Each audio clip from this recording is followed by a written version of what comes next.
Shalom, Hebrew College.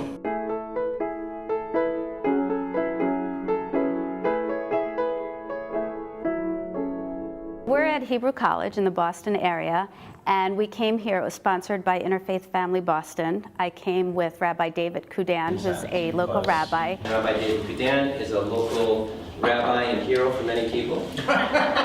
And we did a session for rabbinical students, cantorial students, people on the faculty, and people who work at the school who wanted to talk about best practices for interfaith life cycle events. In really my grandparents' generation. And one of the things I said was, there is not necessarily a best practice, but each of us have to figure out our own best practice. A best practice for one clergy person may be different than a best practice for another clergy person. We have to figure out as clergy what we're comfortable with. I don't think anyone should ever officiate at any sort of life cycle event that they're not comfortable with. It's always hard to say no. And I think if you say it in a way that you're not judging them, this is just not where you are at this point in time. But we have to figure out within our own boundaries, which hopefully are always changing and evolving, what we can do to be authentically Jewish and also authentically welcoming and inclusive. And I'm trying to figure out how to encourage folks coming from a pretty generation-specific, in some ways, cultural context to be more inclusive and welcoming. There's an anxiety about people losing their identity, or at least having their identity shifting or changing in ways that they don't completely understand. And so I think we need to be sensitive to that.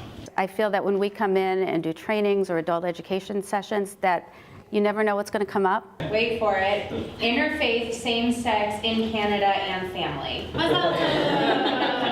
I'm often amazed just at how honest and how thoughtful people are, and that people are willing to share their struggles. I'm also often really pleasantly surprised at how open people are. And at first there was really this commitment. It was not a sense that we were going to try to create some sort of a balanced ceremony, but in the process she started to feel like, wait, do you mean we're doing these like 12 Jewish things? We have to do 12, Christian things, and that was just not possible. Interfaith relationships are a reality of the world that we live in, and for so long they've been seen as a negative reality, and the fact that that is changing and that interfaith family is part of that. We often talk about how we see interfaith relationships not as a threat but as an opportunity. Almost everything we could say about working with interfaith families or people in interfaith systems is true for families in general and for individuals in general.